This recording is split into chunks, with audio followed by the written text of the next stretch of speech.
حاجی یزید چه امتحان سختی گرفته بود، شما ایکسو چند در آوردین؟ داش سعید نکبار تو، اون که ایکس نبود زبدر بود. تو چی رو حساب کردی؟ وا یزید تو حاجی، از اون 4 تا سوال تا الان یکیشو اشتباه در آوردم. سعید 4 تا سوال چیه؟ 8 تا سوال بود. مگه برگ دومو ندیدی؟ برگ دوم چیه حاجی؟ مگه اون زیر دستی نبود؟ نه خره، کلا 8 تا سوال بود که ادامهش تو برگه دوم بود.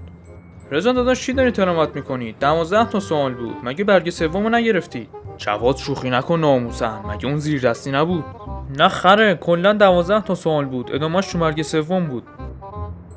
حاجی نامرد چرا 20 تا سوال داده بود؟ آره دهن سرویس. اوه منم ریدم حاجی، اون برگ چهارم زیر دستی نبود. ولی نامرد این استاد امتحانو خیلی سخت گرفته بود. باور کنید این زنش دیشب بهش آره حاجی آره. سلاطین همینجوری بخوایم بریم جلو همه درس‌ها رو میافتیم. پایه امتحان بعدی و معلم خصوصی بگیریم، اینجوری هوامونو داره، سوالام یه جوری ازش میگیریم. آره داش رضا، فکر خوبیه، منم موافقم. جاشم با من. کجا؟ میریم خونه شما. خب بچه‌ها، 2 معادله 2 مجهول. این درس خیلی شیرینه، اگر خوب بهش گوش کنید نتیجه میگیرید. سعی ایکس به اضافه سعید یه ساعت از وقت کلاس گذشته، یارو هنوز هیچی راجع به سوالای امتحان نگفته. ببین میتونی سوالا رو ازش بگیری؟ اوکی حاجی، الان ردیفش میکنم. استاد جانم سعید جان. استاد تو این وقت باقی مونده از کلاس راجع به سوالای مهم امتحانم صحبت میکنین؟ که اینطور پس سوالای امتحانو میخواید؟ آره استاد اگه امکانش هست. پس بیاید جلو. جلوتر.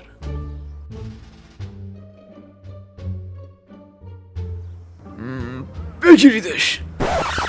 چی شد؟ حاجی فکر کنم سوالا کنسله. گوش کنید یاد بگیرید، حداقل این هم هزینه کردیم.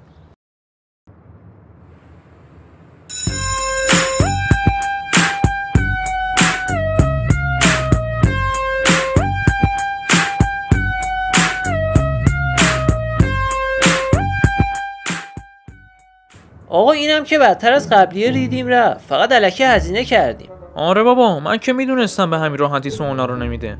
باور کنید اینم دیشب بهش آره. باز من خوبه فقط اون برگ اول رو سفید دادم، اون دوتای دیگه رو خوب پر کردم. سعید داداش تو کلا مغزو گذاشتی زمین ها. یه برگه بود سوالا، اون دوتا چرک نویس بود. یزیدشو. خب حالا امتحان بعدیمون چیه؟ فارسی داریم داداش. اوه پس اینو دیگه بشینیم بخونیم. داداش فارسی که دیگه کاری نداره، از بچگی داریم صحبت میکنیم. حاجی مطمئنی انقدر راحته؟ آره حاجی، من خودم بهتون میرسونم. یه برنامه بچینیم بریم بیرون یکم استراحت کنیم. من فارسیم فوله. اوکی داداش، فقط من گشنمه. بریم از بوفه فلافل بگیریم. بچه‌ها محمد بندری گرفته. Run.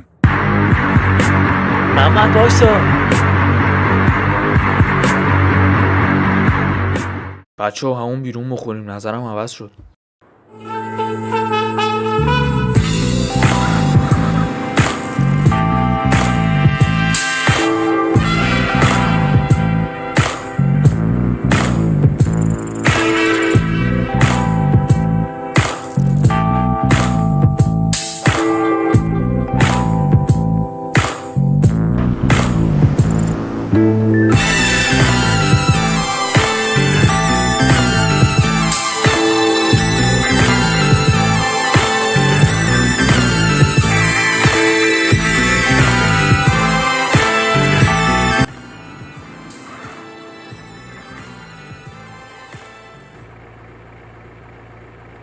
پس داش سعید امتحان فردا رو با امید تو این دیگه.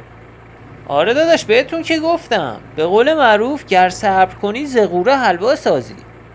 نه حاجی مسی چیزایی بارشه، خیالم راحت شد.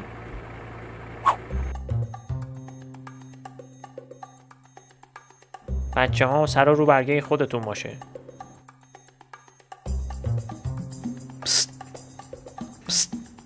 سعید سوال 1 منادا کدومه؟ حاجی نمیدونم، بذار یکم تمرکز کنم. سوال 4 ردیف کدوم میشه؟ نمیدونم حاجی، سوالاش خیلی سخته. یزید تو مگه دیروز به ما نگفتی که فارسیت فوله؟ حاجی من بیشتر مکالمم قویه نه گرامرم. وقت تمومه. برگه ها رو میز. سعید فقط میتونم بگم که نکبار تو.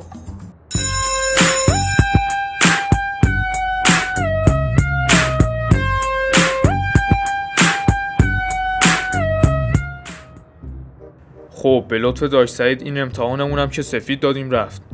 حاجی واقعا سوالاشون استاندارد نبود. من رو مکالمه بسته بودم. بچه‌ها زود ناامید نشین. شاید بتونیم این 3 تا امتحانو تک ماده کنیم. حداقل میاید بندی‌ها رو بخونیم که کارمون به شهریور نکشه. آره تک ماده رو یادم رفته بود. ناموسن این جواد با اینکه کم زیر میزنه ولی حرفاش درسته. راست میگه. واسه یه بارم که شده بیایم بشینیم واقعا خودمون بخونیم. آره حاجی به قول معروف هر که نان از عمل خویش خورد منت حاتم طایی نبرد. حاجی این سعید امروز کونش میخوره.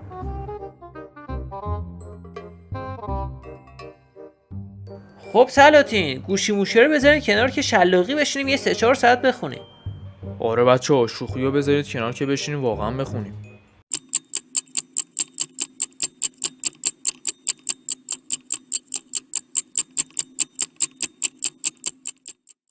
چقدر خسته شدیم. شیرین فکر کنم یه 2 ساعت الان رو کتابیم. حاجی کلا یه رو خوندیم. پشمام. ناموسن من دیگه نمیکشم. بریم 5 دقیقه استراحت کنیم یکم ذهنمون باز شه. جواد بپرون PS4 رو روشن کن یه دست شرطی با سعید بزنیم. آره یه دست بزنیم زود برگردیم پای درسمون. داش سعید با اینکه دست خراب دست منه سوراخت میکنم. تیم تو بردار بریم تو بازی. West. The action soon to get underway here at Old Trafford. I'm your match commentator Derek Ray. A few moments later. سعید داداش فلافلی که شرطی باختی و بعد بدی ها. باشه حالا چقدر زود تموم شد. جواد داداش چند دقیقه بازی کردیم کلا؟ ستون الان 3 ساعته داریم بازی میکنیم. حاجی پشمام ریخته. بچه‌ها باید تاوانه این بازی کردنمون رو پس بدیم. تا صبح میشینیم میخونیم. کسی امشب چش رو هم نمیذاره.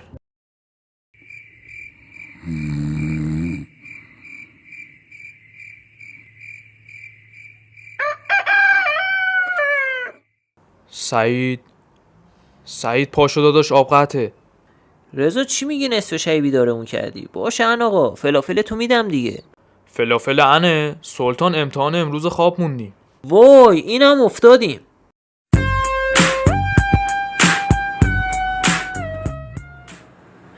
بچه ها اینجا رو عکس بچه های ممتازو زدن رو دیوار. حاجی بابایی منم خیلی دوست داشت یه دفعه عکسمون رو دیوارای مدرسه ببینه. بچه‌ها بیاید اینجا رو ببینید عکس ما رو زدن.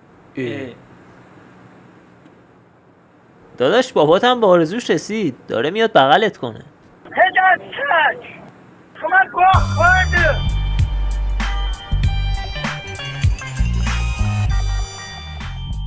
بچه ها اگه از این کلیپ خوشتون اومد حتما ویدیو رو لایک کنید و کانال ما رو سابسکرایب کنید تا بتونیم کارهای بیشتری بسازیم. جک وارتونو.